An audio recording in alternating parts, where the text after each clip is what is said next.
السلام عليكم حبايب أم مصطفى. اليوم أحب أحكي لكم عن موضوع التأمين، تأمين السيارات. تأمين السيارات هنا بألمانيا شيء ضروري حسب سيارتك. اللي هو الإجباري هو تأمين ضد الغير، هذا أرخص شيء لأنه ما يشمل تعويضات إلنا.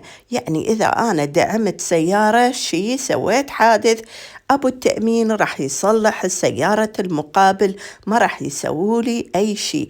هذا التأمين اسمه هافت فليشت فازيشرونغ. والتأمين الثاني اللي هو تايل كاسكو فازيشرونغ. هذا النوع راح يكون بها حد الأدنى. حد الأدنى شلون؟ يعني إذا سويت حادث راح يصلحون طبعا سيارة اللي ضربته أني، سيارتي راح يكون حسب العقد اللي أنا سويت وياهم.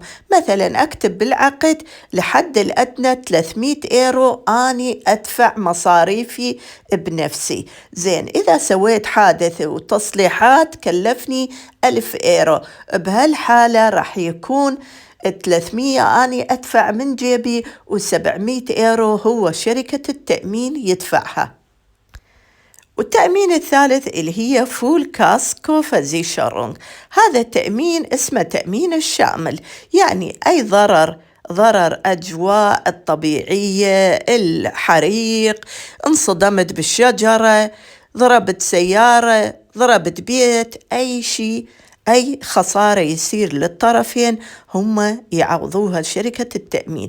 طبعا هاي التأمين راح يكون للسيارات، الناس اللي يدفعون كثير لأن سياراتهم غالية، فيوصل لدرجة إذا سيارتك صار عليه شغلة تكاليفه هواية، يعني احتمال الشركة يعوضك نفس السيارة طبعا واحدة جديدة.